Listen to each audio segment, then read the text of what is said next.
Hello dear student, very welcome to our YouTube channel. This is Rashmi Singh.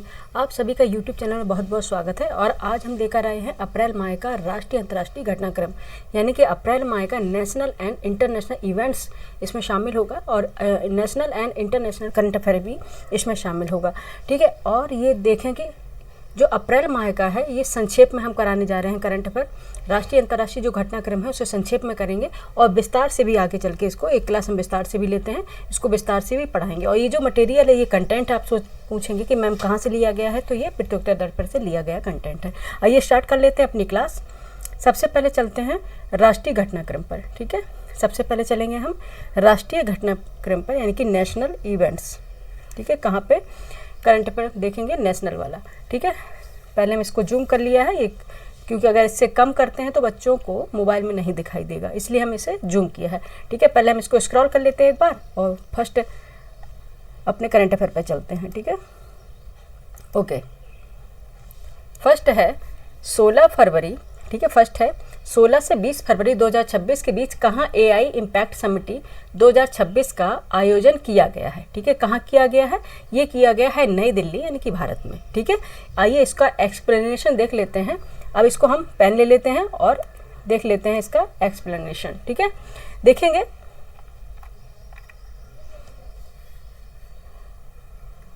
यहाँ पे first हो गया, क्योंकि इसको मैंने इसलिए अभी आपको करके दिखाया था कि फर्स्ट इसमें यहाँ पे जूम अगर कम करेंगे तो ये दिखाई नहीं दे रहा था।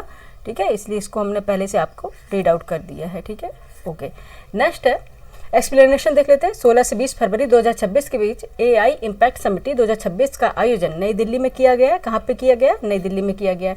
यह है इस श्रृंखला का चौथा संस्करण है। ठीक है, कौन सा चौथा संस्करण है, जिसका पहला आयोजन यूनाइटेड किंगडम में हुआ था, जिसके बाद सियोल और पेरिस में इसके शिखर सम्मेलन आयोजित किए गए थे। ठीक है, यानी कि किए जा चुके हैं।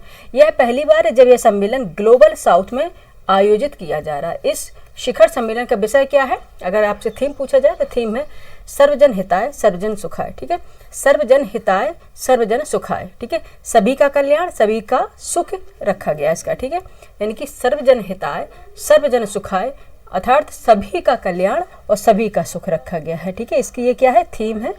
ठीक है, इसका ये विषय रखा गया है। ठीक है, नेक्स्ट चलेंगे कुछ नेशनल इवेंट्स में चलेंगे। नेशनल इवेंट नंबर 2 है। ठीक है, यहाँ पे देखेंगे हमने जूम किया है तो आपको नंबरिंग नहीं दिख रही होगी।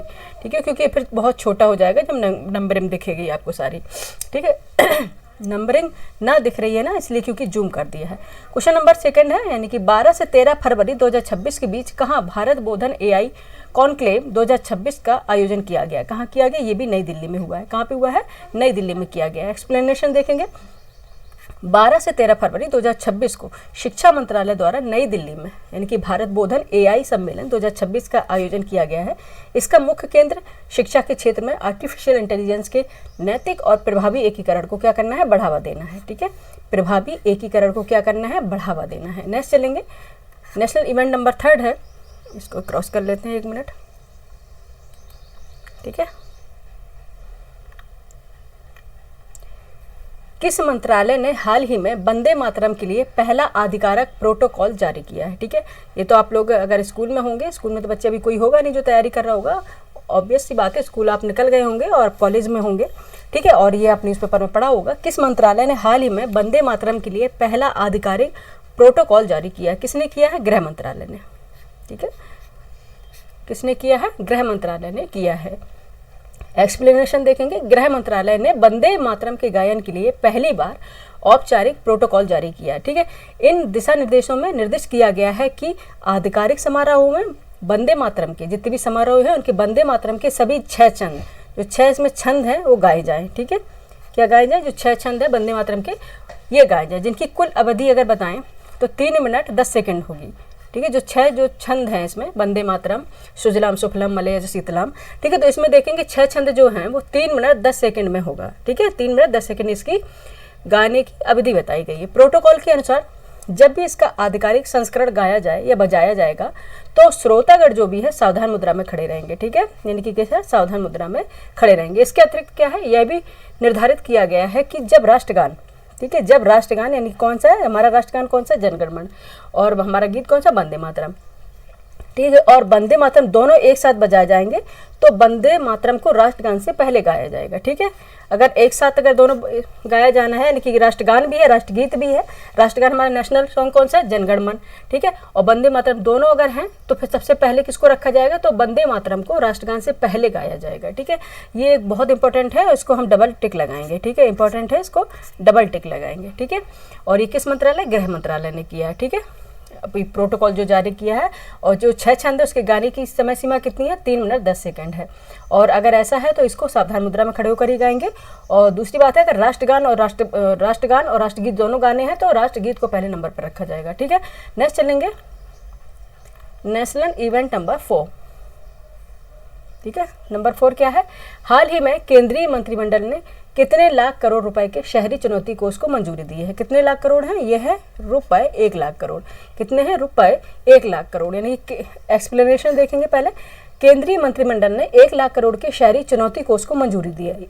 यह कोष उन परियोजनाओं के लिए कुल लागत का कितना है, 25% तक वित्तीय सहायता प्रदान करेगा, ठीक है, जिनकी कम से कम 50% लागत बाजार से जुटाई जाएगी। और आवास और शहरी मामलों के मंत्रालयों के एक सूत्र के अनुसार इस निधि के अंतर्गत केंद्र सरकार द्वारा कितना, 10,000 करोड़ प्रदान की जाने की योजना है, ठीक है। जबकि शेष जो है 40,000 करोड़ शहरों में, ठीक है, शेष कितना है, 40,000 करोड़ शहरों द्वारा नगर पालिका बॉन्ड जारी करने और निजी सार्वजनिक भागीदारी, जैसे बोलेंगे पीपीपी मॉडल अपनाने तथा ऋण के माध्यम से जुटाए जाने की संभावना बताई गई, ठीक है।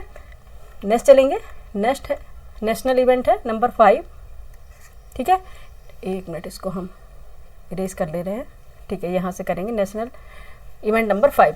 नए आधार वर्ष 2024 के साथ उपभोक्ता मूल्य सूचकांक सीपीआई के आंकड़े किस मंत्रालय द्वारा जारी किए गए। कौन सा मंत्रालय है, ये मंत्रालय है सांख्यिकी और कार्यक्रम कार्यान्वयन मंत्रालय, ठीक है।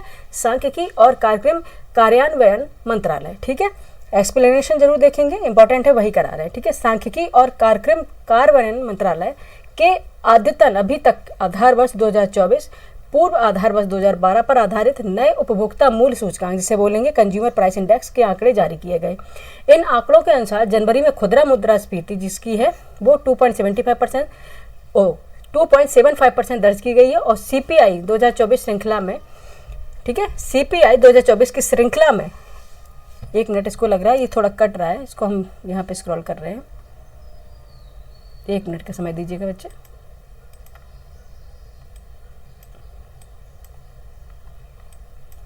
ओके,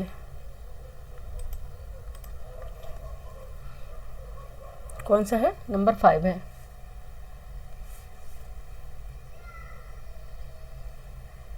हाँ, ओके। सीपीआई 2024 श्रृंखला में उद्देश्य के अनुसार व्यक्तिगत उपभोक्ता का वर्गीकरण COI-COP 2018 को अपनाया गया है, जो पूर्व की 6 व्यापक समूह वाली संरचना को स्थान लेता है। यह नवीनतम जो वर्गीकरण है यह प्रणाली संयुक्त राष्ट्र सांख्यिकी विभाग द्वारा विकसित की गई है। संशोधित ढांचे के अंतर्गत व्यय को 12 डिवीजनों, 43 समूहों और 92 वर्गों, 162 उपवर्गों तथा अंतिम स्तर पर देखेंगे 358 मदों में, ठीक है, 358 मदों में इसे वर्गीकृत यानी कि डिवाइड किया गया है। नए सीपीआई बास्केट में देखेंगे, ये आपने सीपीआई बास्केट तो पढ़ा होगा, ठीक है, जिसमें गुड्स को रखा जाता है। नई सीपीआई बास्केट में कितना है, 358 वस्तुएं हैं, 358 वस्तुएं हैं और सेवाएं शामिल की गई। नहीं, वस्तुएं भी हैं और उसमें सर्विसेज भी हैं जो इसमें शामिल की गई हैं, ठीक है, गुड्स एंड सर्विसेज। और जबकि पिछली जो बास्केट में इनकी संख्या 299 थी, ठीक है। पहले कितनी थी बास्केटबॉल में, ठीक है, कितनी थी, 299 बास्केट गुड्स में, ठीक है। जो गुड्स और वस्तुओं की जो सर्विसेज की जो बास्केट होती है उसमें 299 थी, ठीक है, अब हो गई है 359। इसमें एयरपॉड्स जैसी नई वस्तुओं को जोड़ा गया है तथा ऑडियो कैसेट जैसी अप्रचलित वस्तुओं को हटाया गया है, ठीक है। इसलिए अब कितनी, कुछ जोड़ी गई, कुछ हटाई गई, लेकिन नाउ अब कितनी है, 358 वस्तुएं एंड सर्विसेज शामिल हैं इसमें नई सीपीआई बास्केट में, ठीक है, यानी कि जिसे बोलेंगे बास्केट यानी कि टोकरी। नेक्स्ट चलेंगे, क्वेश्चन नंबर 5 तक हो गया, 6, ठीक है। नेक्स्ट है नेशनल इवेंट नंबर 6। राष्ट्रीय वन्यजीव बोर्ड स्थायी समिति द्वारा किस टाइगर रिजर्व के मुख्य क्षेत्र में कोपरा मध्यम सिंचाई परियोजना हेतु वन भूमि के डायवर्जन की सिफारिश की गई है, ठीक है। कौन सा है? राष्ट्रीय वन्यजीव बोर्ड यानी कि स्थायी समिति द्वारा किस टाइगर रिजर्व के मुख्य क्षेत्र में कोपरा मध्यम सिंचाई परियोजना हेतु वन भूमि के डायवर्जन की सिफारिश की गई है? कौन सा है? ये है वीरांगना दुर्गावती टाइगर रिजर्व जो मध्य प्रदेश में है। वीरांगना दुर्गावती टाइगर रिजर्व है जो कहाँ पे है? मध्य प्रदेश में। ठीक है, आइए इसको हम देखेंगे विस्तार से। ठीक है, एक्सप्लेनेशन देख लेते हैं इसको। ओके, राष्ट्रीय वन्यजीव बोर्ड SSC NBWL की स्थायी समिति ने मध्य प्रदेश स्थित कौन सा वीरांगना दुर्गावती टाइगर रिजर्व के मुख्य क्षेत्र में कोपरा मध्यम सिंचाई परियोजना के लिए लगभग कितना है? 272 हेक्टेयर वन भूमि के डायवर्जन को मंजूरी देने की सिफारिश की है। इस परियोजना के अंतर्गत देखेंगे तो टाइगर रिजर्व के भीतर ब्यारमा नदी है। ठीक है, नदी का नाम क्या है? ब्यारमा रिवर। ठीक है, ब्यारमा नदी और कोपरा नदी के किनारे, अच्छा जो कोपरा भी रिवर का नाम ही है। ठीक है, ब्यारमा एंड कोपरा नदी के किनारे सिंचाई जलाशयों का निर्माण इसमें प्रस्तावित किया गया है। कोपरा नदी सोनार नदी की क्या है? कोपरा नदी सोनार नदी के एक सहायक नदी है यानी कि ट्रिब्यूटरीज है। ठीक है, जो क्षेत्र के आर्द्र भूमि एवं नदी तटवर्ती जो परिस्थिति तंत्र है उसमें क्या है? योगदान देती है। और वर्ष 2023 में अधिसूचित यह टाइगर रिजर्व, ठीक है, भारत की पहली जलमग्न सड़क रेल सुरंग परियोजना के, एक मिनट, ठीक है, भारत के, यहाँ पे देखेंगे बहुत छोटा छोटा है इसलिए कई बार अलग हो जा रहा है। ठीक है, यहाँ पे देखेंगे अधिसूचित यह टाइगर रिजर्व, यहाँ पे देखेंगे 2000, ठीक है, 2339.12 वर्ग किलोमीटर क्षेत्र में फैला है ये। ठीक है, इसका ये एरिया है पूरा 2339.12 वर्ग किलोमीटर क्षेत्र में ये फैला हुआ है। इसे नौरादेही, ठीक है, इसे नौरादेही वन्यजीव अभ्यारण्य से अलग करके बनाया गया है। ठीक है, कौन सा है? नौरादेही जो वन्यजीव अभ्यारण्य है, टाइगर रिजर्व है, इससे अलग करके ये बनाया गया है। नेक्स्ट चलेंगे क्वेश्चन नंबर, यहाँ पे नेक्स्ट क्वेश्चन है जिसको मैंने अंडरलाइन किया था। ठीक है, पहले हम इसको कर लेंगे इरेज, फिर करेंगे अपनी स्टार्ट। ठीक है, नेक्स्ट नया है, नया नेशनल इवेंट है नंबर, ओके, नंबर 7। यहाँ पे नंबरिंग नहीं दिख रही, ये दिक्कत हो रही। भारत की पहली जलमग्न सड़क सह रेल सुरंग परियोजना को किस राज्य में मंजूरी दी गई? ठीक है, भारत की पहली जलमग्न सड़क सह रेल सुरंग परियोजना को किस राज्य में मंजूरी मिली है? ये राज्य किसमें है? किसमें मिली है इसे मिली है असम में। ठीक है, असम, ठीक है, असम में से मंजूरी मिली गई है। ठीक है, मंजूरी दी गई है। आर्थिक मामलों की कैबिनेट समिति देश की पहली जलमग्न दोहरी सुरंग वाली सड़क सह रेल सुरंग परियोजना, सड़क के साथ और रेल सुरंग परियोजना के निर्माण को मंजूरी प्रदान कर दी गई है। ये जो अवसंरचना है, ये परियोजना है, लगभग 18,662 करोड़ की अनुमानित लागत से तैयार होगी और यह सुरंग असम में ब्रह्मपुत्र नदी के नीचे बनाई जाएगी। ठीक है, यानी कि ब्रह्मपुत्र नदी के नीचे बनाई जाएगी, जैसे कोलकाता में आपने देखा होगा अभी बनी है। ठीक है, और कुल देखेंगे 33.7 किलोमीटर लंबी इस परियोजना में नदी के नीचे 15.8 किलोमीटर लंबी दोहरी सुरंग का निर्माण किया जाएगा। ठीक है, इसमें डबल सुरंग होगी, सड़क भी होगी, जैसे कि इसमें सह रेल सुरंग परियोजना है। ठीक है, सड़क और सुरंग भी होगी जो रेल की होगी। ठीक है, और जो यहाँ पे देखेंगे सह दोहरी सुरंग का निर्माण किया जाएगा और यह NH-15 पर स्थित गोहपुर और NH 715 पर स्थित नुमालीगढ़ को जोड़ेगी। ठीक है, किसको? यहाँ पे ये क्वेश्चन जरूर आता है, किसको किसको जोड़ेगी? और ये कौन से? NH-15 पर कौन सा है? गोहपुर, और NH 715 पर स्थित है नुमालीगढ़, इनको जोड़ेगी। ठीक है, और ये पूरे होने पर भारत की पहली जलमग्न सड़क सह रेल सुरंग और विश्व की दूसरी ऐसी सुरंग होगी। ठीक है, भारत की पहली होगी और विश्व की क्या होगी? दूसरी होगी। ठीक है, इसके बाद ये भी बहुत इंपॉर्टेंट हो जाता है। नेक्स्ट चलेंगे national event number 8। Okay, national event number 8। ठीक है, 8 नंबर पे चलते हैं। 24 फरवरी 2026 को राज्य चुनाव आयुक्तों यानी कि SEC के राष्ट्रीय सम्मेलन का आयोजन कहाँ किया गया? ये भी नई दिल्ली में किया गया। ठीक है, नई दिल्ली, भारत। एक्चुअली अगर आपको नहीं आ रहा है कोई भी क्वेश्चन, ठीक है, आप कंफ्यूज हैं कि कहाँ पे हुआ है, मोस्टली ये सम्मेलन जो नेशनल है वो सारे न्यू दिल्ली में ही होते हैं। ठीक है, तो आप ये लगा सकते हैं अगर आपका ये है कि गलत होगा या नहीं होगा, मोस्टली आपका करेक्ट होने की संभावना रहेगी। ठीक है, तो क्या होगा? 24 फरवरी 2026 को राज्य चुनाव आयुक्तों के राष्ट्रीय सम्मेलन का आयोजन नई दिल्ली, भारत में किया गया। ठीक है, आइए देख लेते हैं। भारत निर्वाचन आयोग यानी कि ECI ने 24 फरवरी ठीक है। ईसीआई ने 24 फरवरी 2026 को नई दिल्ली के भारत मंडपम में राज्य चुनाव आयुक्तों यानी कि एसईसी के राष्ट्रीय सम्मेलन की मेजबानी की है। यह सम्मेलन 25 वर्षों से अधिक के लंबे अंतराल के बाद आयोजित किया जा रहा है। इससे पूर्व पिछला सम्मेलन वर्ष 1999 में कब हुआ था? 1999 में हुआ था, ठीक है।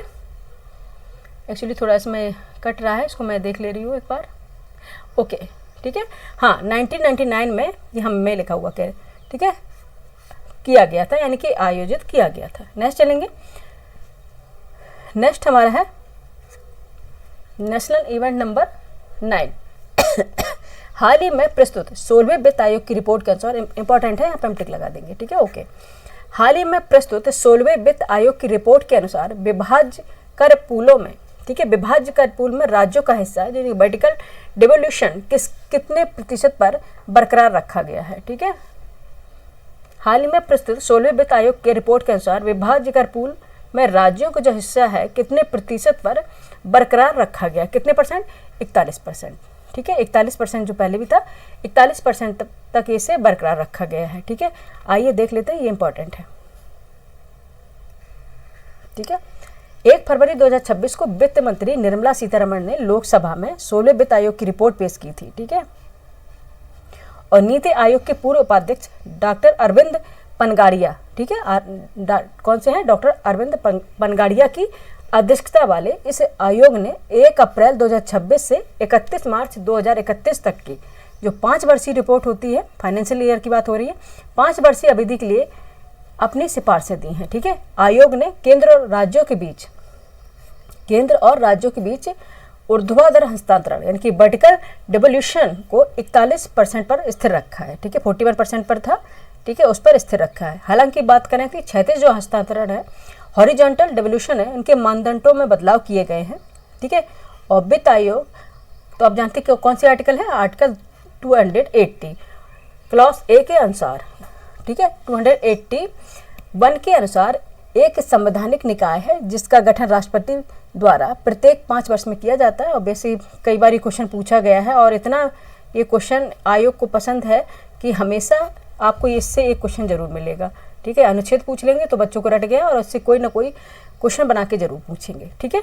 तो क्या है? वित्त आयोग का गठन 280 में है, ठीक है, और जिसका गठन राष्ट्रपति द्वारा किया जाता है यानी प्रेसिडेंट द्वारा किया जाता है और 5 वर्ष में किया जाता है। और इसके जो अध्यक्ष हैं, ठीक है, एक अध्यक्ष होता है और 4 अन्य सदस्य शामिल होते हैं। यूपीएससी का क्वेश्चन है, ये आ चुका है, यूपीएससी का क्वेश्चन है कि एक अध्यक्ष होते हैं, 4 अन्य सदस्य होते हैं, टोटल 5 हो गए, ठीक है। जिनका मुख्य कार्य क्या है? केंद्र और राज्यों के बीच, मोस्टली अगर कहेंगे वित्त आयोग का गठन क्यों किया जाता है, ठीक है, मोस्टली किया जाता है केंद्र और राज्यों के बीच वित्तीय संसाधनों का वितरण करना यानी कि बंटवारा करने के लिए, ठीक है। जो उनका वित्तीय जो संसाधन है, ठीक है, फाइनेंशियल जो संसाधन है, रिसोर्समेंट है, उनको बंटवारा करना है तो राज्य और केंद्रों के बीच, ठीक है। इसलिए 5 वर्ष के लिए इसका गठन किया जाता है, ठीक है। ये इंपॉर्टेंट हो जाएगा और ये पूरा इसका जो एक्सप्लेनेशन है ये भी इंपॉर्टेंट है, ठीक है। नेक्स्ट चलते हैं हम। नेक्स्ट से यहाँ पे हमारा आ जाएगा कौन सा? ओके ओके ठीक है, एक और है, उसके बाद फिर चलते हैं अपने अंतर्राष्ट्रीय घटनाक्रम पर, ठीक है। 9 नंबर था, ये 9 नंबर था, 9th नंबर, अब नंबर 10th है, ठीक है। नेशनल इवेंट नंबर 10th है, ठीक है। यहाँ से ही हम देखेंगे इसको। भारतीय रिजर्व बैंक आरबीआई के नए प्रस्ताव के अनुसार डिजिटल धोखाधड़ी के पीड़ितों को प्रति मामले अधिकतम कितनी राशि तक का मुआवजा दिया जा सकता है? कितनी राशि तक का? 25,000। कितना है? 25,000 तक का मुआवजा देने का प्रावधान है, ठीक है। यानी कि आरबीआई गवर्नर, जो आरबीआई हैं उनके गवर्नर हैं संजय मल्होत्रा। इन्होंने जो छोटे मूल्य के डिजिटल धोखाधड़ी वाले लेन देन से होने वाले नुकसान के लिए प्रत्येक मामले में 25,000 तक के मुआवजे का प्रस्ताव दिया है। इस योजना की खास बात क्या है कि यदि ग्राहक ने अपना 1 टाइम पासवर्ड यानी जिसे बोलेंगे ओटीपी, ठीक है, 1 टाइम पासवर्ड यानी कि ओटीपी साझा कर दिया है, तब भी उसे इस मुआवजे के हकदार होंगे, ठीक है। आरबीआई कुल नुकसान का 70% मुआवजा देगा और जबकि शेष जो 30% है इसका वहन ग्राहक और बैंक मिलकर करेंगे। यह लाभ ग्राहक को उसके जीवन काल में केवल एक बार ही प्राप्त होगा, ठीक है। यानी कि आपके लाइफ टाइम में अगर आपसे ऐसा हो रहा है तो केवल एक बार ही ये प्रॉफिट आपको होने वाला है और इसका भुगतान जो डिपॉजिट एजुकेशन एंड अवेयरनेस यानी कि DEA फंड की अतिरिक्त आय से किया जाएगा। ठीक है, ये बोल रहे होंगे कि गवर्नमेंट से देगी, नहीं। ठीक है, ये किससे मिलेगा आपको, ये भुगतान आपको किससे मिलेगा, deposit education and awareness DEA द्वारा किया जाएगा। ठीक है, ये इंपॉर्टेंट कदम है ये। ठीक है, लेकिन ऐसा कोई OTP वगैरह अगर आ रहा है, ठीक है, तो किसी से OTP शेयर नहीं करना है। ठीक है, आइए चलते हैं फिर नेक्स्ट, कि कभी भी कोई बैंक अपने कस्टमर से कोई पर्सनल डिटेल मोबाइल में नहीं पूछती। ठीक है, अगर आप मोबाइल में कॉल आ रहा है और आपसे पर्सनल डिटेल पूछी जा रही है, OTP वगैरह पूछा जा रहा है आपसे, खाता नंबर से लेके आपका पिन नंबर पूछा जा रहा है, तो आप सावधान हो जाएं, वहाँ नहीं बताना है। आप अपने बैंक से कॉल कर सकते हैं और बैंक पे आप सीधे जाके मिल सकते हैं। ठीक है, लेकिन वहाँ आपको किसी से भी OTP शेयर नहीं करना है। ठीक है, नेक्स्ट चलते हैं। नेक्स्ट है अंतर्राष्ट्रीय घटनाक्रम। ठीक है, इंटरनेशनल इवेंट। ठीक है, इंटरनेशनल इवेंट नंबर फर्स्ट है भारत मलेशिया संबंधों को भारत मलेशिया संबंधों को अगस्त 2024 में व्यापक रणनीतिक साझेदारी का दर्जा दिए जाने के बाद प्रधानमंत्री नरेंद्र मोदी ने अपनी पहली मलेशिया यात्रा कब की है। ठीक है, पहली जो उनकी मलेशिया यात्रा रही कब रही है, ये 7 से 8 फरवरी 2026 के बीच रही है। ठीक है, आइए देखेंगे इसको हम एक बार विस्तार से। प्रधानमंत्री नरेंद्र मोदी ने मलेशियाई प्रधानमंत्री कौन से हैं, अनवर इब्राहिम, मलेशिया के जो प्रधानमंत्री हैं अनवर इब्राहिम के निमंत्रण, ये जरूर पूछेंगे, PCS में सम्मिलित करने के लिए दे देते हैं। ठीक है, अनवर इब्राहिम के इनकी इन्विटेशन पर 7 से 8 फरवरी 2026 को मलेशिया का दौरा किया था और यह प्रधानमंत्री मोदी जी की तीसरी मलेशिया यात्रा थी और द्विपक्षीय संबंधों को व्यापक रणनीतिक साझेदारी में अपग्रेड किए जाने के बाद पहली आधिकारिक यात्रा इसे माना जा रहा है। ठीक है, इस यात्रा के दौरान रणनीतिक, आर्थिक और तकनीकी क्षेत्रों में कई महत्वपूर्ण समझौतों पर हस्ताक्षर किए गए, जिनमें भ्रष्टाचार के निपटने के लिए मलेशियाई भ्रष्टाचार निरोधी आयोग और भारत की CBI के बीच हुआ समझौता प्रमुख है। उल्लेखनीय है कि मलेशिया में भारतीय समुदाय के लोगों की संख्या कितनी है, लगभग देखेंगे 27 लाख है, जो वैश्विक स्तर पर अमेरिका और UAE के बाद शीर्ष स्थान रखता है। ठीक है, इसलिए इंपॉर्टेंट हो जाता है। नेक्स्ट चलेंगे international event number second. Okay, ठीक है, नेक्स्ट है, यहाँ से है, ये जूम किया है इसलिए आपको नहीं दिख रहा है, हम बोल दे रहे हैं आपको। ठीक है, सेशेल्स के राष्ट्रपति डॉक्टर पैट्रिक हरमनी कब भारत की राजकीय यात्रा पर रहे। ठीक है, ये कब रहे, ये 5 से 10 फरवरी 2026 के बीच पैट्रिक हरमनी, इनके डॉक्टर पैट्रिक हरमनी, ठीक है, सेशेल्स के राष्ट्रपति हैं, ये भारत की यात्रा पर रहे थे, राजकीय यात्रा पर। ठीक है, आइए इसको देख लेते हैं, हम एक बार एक्सप्लेन कर लेते हैं। ओके, ठीक है, डॉक्टर पैट्रिक हरमनी 5 से 10 फरवरी 2026 तक 6 दिवसीय राजकीय यात्रा पर भारत आए थे। ठीक है, राष्ट्रपति पद संभालने के बाद यह उनकी भारत की पहली क्या थी, आधिकारिक यात्रा थी। इस यात्रा के दौरान भारत और सेशेल्स के बीच कितने समझौते हुए थे, 7 समझौते पर हस्ताक्षर किए गए थे। इनमें कौन कौन से था, स्वास्थ्य के क्षेत्र में और औषधि सहयोग था, मौसम विज्ञान में, तकनीकी में, वैज्ञानिक सहयोग में, यानी कि 2026 से 30 के लिए सांस्कृतिक आदान प्रदान कार्यक्रम, डिजिटल परिवर्तन, महासागर अवलोकन और समुद्री वैज्ञानिक अनुसंधान एंड सिविल सेवकों के लिए क्षमता निर्माण तथा खाद्य पदार्थों की खरीद जैसे प्रमुख जो क्षेत्र हैं उसमें शामिल किए गए थे। इसके अतिरिक्त बात करें भारत के सेशेल्स के लिए, ठीक है, भारत ने सेशेल्स के लिए 175 मिलियन अमेरिकी डॉलर के विशेष आर्थिक पैकेज की घोषणा भी की थी। इसमें 125 मिलियन डॉलर की क्रेडिट लाइन तथा जो शेष राशि अनुदान है उसके सहायता के रूप में भी प्रदान की गई थी, क्योंकि शेष जो राशि अनुदान सहायता के रूप में प्रदान की जाएगी। ठीक है, ये इन्होंने अमेरिका और भारत और सेशेल्स के बीच हुआ है। ठीक है, कितने समझौते हुए, 7 समझौते हुए। ठीक है, और उसके जो प्रेसिडेंट हैं, राष्ट्रपति हैं सेशेल्स के, कौन है, डॉक्टर पैट्रिक हरमनी है। ठीक है, नेक्स्ट चलते हैं। नेक्स्ट हमारा क्वेश्चन नंबर है, यहाँ पे एक मिनट इसको मेरेज करेंगे। ओके, यहाँ पे नेक्स्ट क्वेश्चन हमारा, हाल ही में सेकंड तक हो गया। नेक्स्ट इंटरनेशनल इवेंट नंबर 3 है। ठीक है, हाल ही में भारत और किस देश के बीच रक्षा सहयोग पर संयुक्त आशय घोषणा पत्र हस्ताक्षर किया गया है? ये है ग्रीस। किसके साथ किया है? ग्रीस के साथ किया गया है। ठीक है, भारत और ग्रीस के बीच पर जो हस्ताक्षर किए गए रक्षा मंत्री राजनाथ सिंह और उनके ग्रीक समकक्ष, ठीक है, निकोलाउस नाम है इनका, निकोलाउस जॉर्जियोस डेंडियास, ठीक है, निकोलाउस जॉर्जियोस डेंडियास के बीच हुए हैं। ठीक है, ठीक है, ये कहाँ पे हस्ताक्षर किए गए? ये है मानेकशा केंद्र में द्विपक्षीय वार्ता के बाद ये हस्ताक्षर किए गए थे, यानी कि साइन किए गए थे।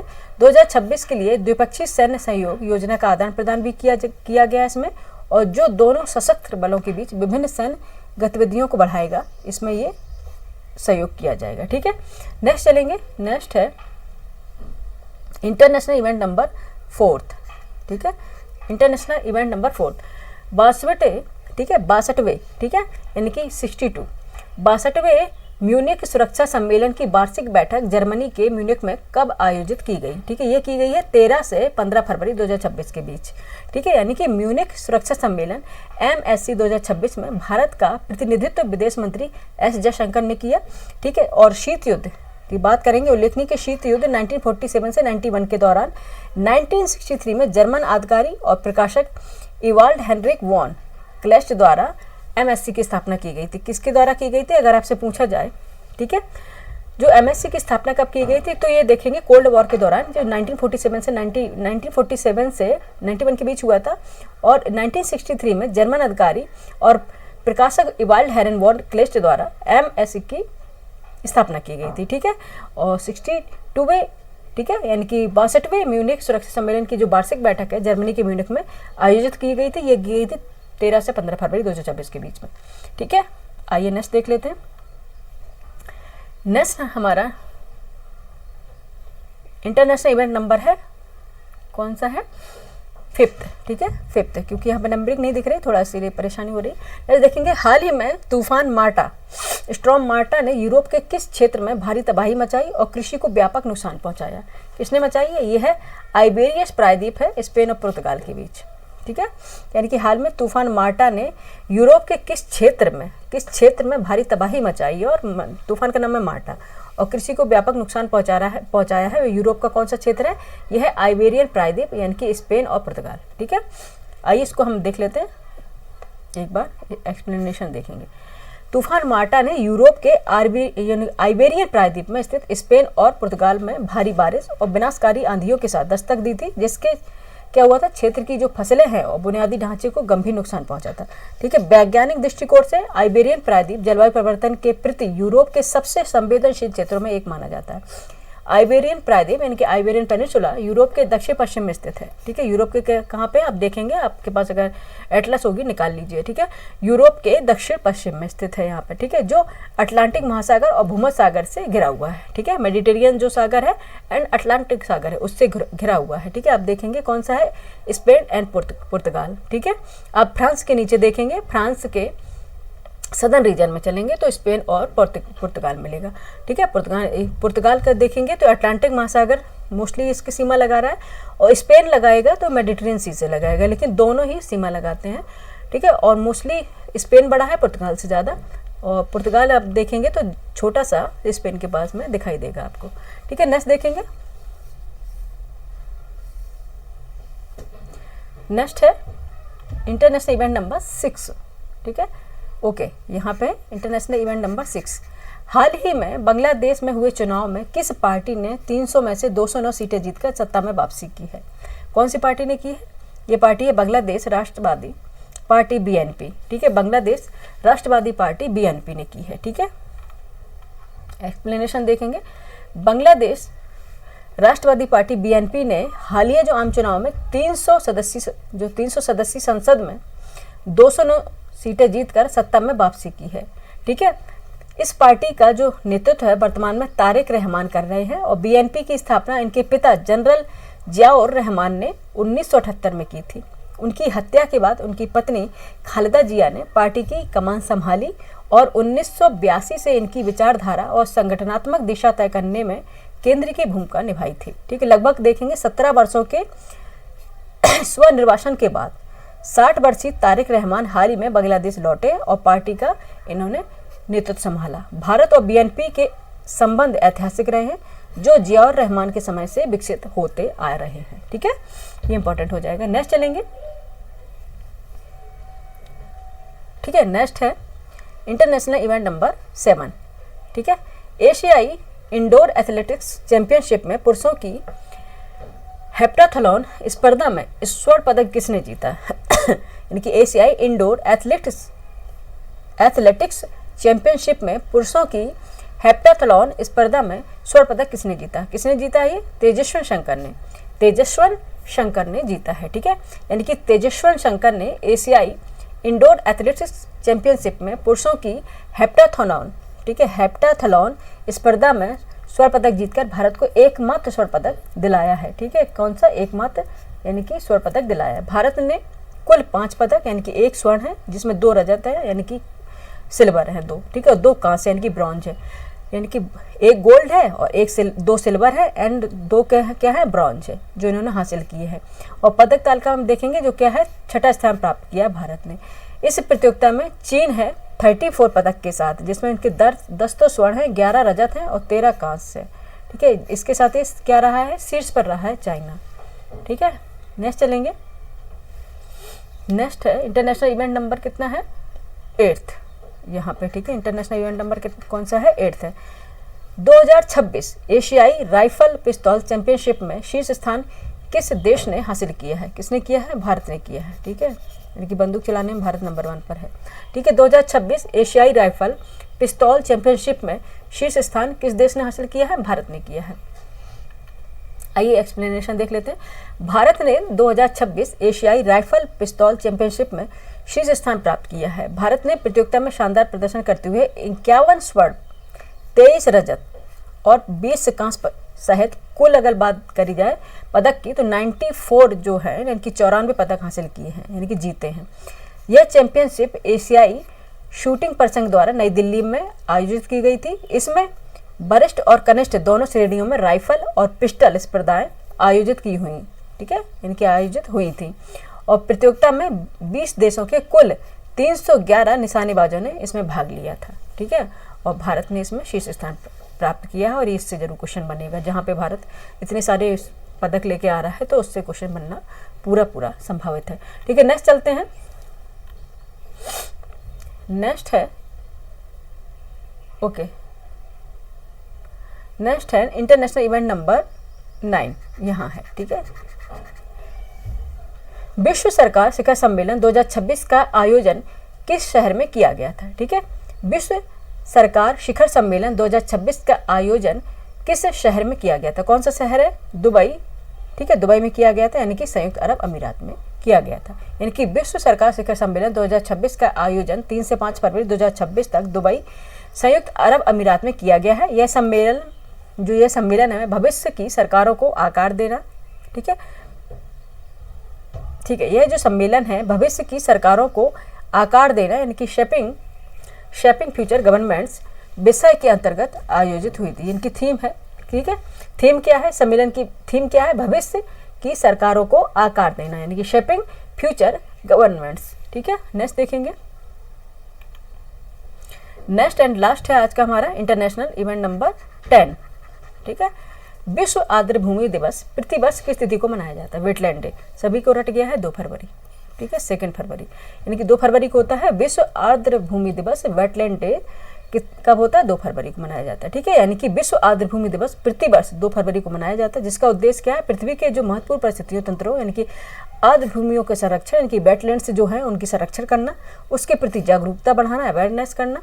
और वर्ष 2026 का विषय क्या है? आर्द्र भूमि और पारंपरिक ज्ञान, ठीक है, ये इसकी थीम है। आर्द्र भूमि, ये इंपॉर्टेंट हो जाएगी, आर्द्र भूमि और पारंपरिक ज्ञान, यानी कि यहाँ से स्टार्ट होगी। आर्द्र भूमि और पारंपरिक ज्ञान, सांस्कृतिक विरासत का उत्सव मनाना, ठीक है, ये पूरी थीम है। यहाँ से वर्ष 2026 का विषय है आर्द्र भूमि और पारंपरिक ज्ञान, सांस्कृतिक विरासत का उत्सव मनाना। वेटलैंड डे कब है? 2 फरवरी, ठीक है। यहाँ से पूरा हमारा इंटरनेशनल और नेशनल इवेंट कंप्लीट हो गया, ठीक है। इसको हम संक्षेप में कराए हैं और विस्तार से लेके आएंगे प्रतियोगिता दर्पण, जिसमें हम कराते हैं इंटरनेशनल और नेशनल इवेंट, जो एक एक करके विस्तार से बताते हैं। इसको हमें एक साथ अब क्विक रिवीजन करा दिया, जैसे आप एक साथ में आपको समरी रूप में मिल गया आपको, ठीक है, इसका जैसे बोलते हैं सार मिल गया, ठीक है, निचोड़ है ये एक तरह से। और फिर विस्तार से भी हम पढ़ाएंगे इसका। इसके बाद क्लास जस्ट लेके आएंगे नेशनल करंट अफेयर कराएंगे और इंटरनेशनल करंट अफेयर भी कराएंगे। ठीक है, पूरी जितना करंट अफेयर आता है, जैसे आप प्रतियोगिता दर्पण देखेंगे, ठीक है, मोटी पत्रिका होती है, लेकिन जितनी आपकी ज़रूरत है करंट अफेयर जितने आता है वो हम कंप्लीट करा ही देते हैं। और बाद में सबसे लास्ट में एक टेस्ट भी रख लेते हैं, जिससे आपने पढ़ा है वो आपको कॉन्फिडेंस भी आ जाता है कि हाँ हम कर पाएंगे। ठीक है, अगर आप पढ़े हैं तो उसको आप सॉल्व कर लेंगे। ठीक है, ये फिर क्लास आपको कैसी लगी ज़रूर बताएं, लाइक करें, सब्सक्राइब करें, शेयर करें। मिलते हैं फिर नेक्स्ट कंटेंट के साथ, नेक्स्ट वीडियो में अच्छे से कंटेंट के साथ। और आप लोग तब तक रिवीजन करते रहिए, क्योंकि अब आर की वैकेंसी सुनने में आ रही कि आएगी, और ये जुलाई तक इसका एग्ज़ाम की संभावना बताई जा रही। कई लोग कह रहे थे कि इस बार आर नहीं आएगा, लेकिन इस बार आर इस पर हम एक वीडियो बना के लेके आएंगे। ठीक है, जिसमें कि कब आ रही वैकेंसी, कितने पोस्ट आ रहे हैं और किस तरह से आप तैयारी करें। ठीक है, इसे मिलते हैं अब नेक्स्ट कंटेंट के साथ। ठीक है, आप पढ़ते रहिए, कोई भी ऐसी चीज़ जो आप पढ़ना चाहते हैं तो कमेंट कीजिए। Thank you for watching.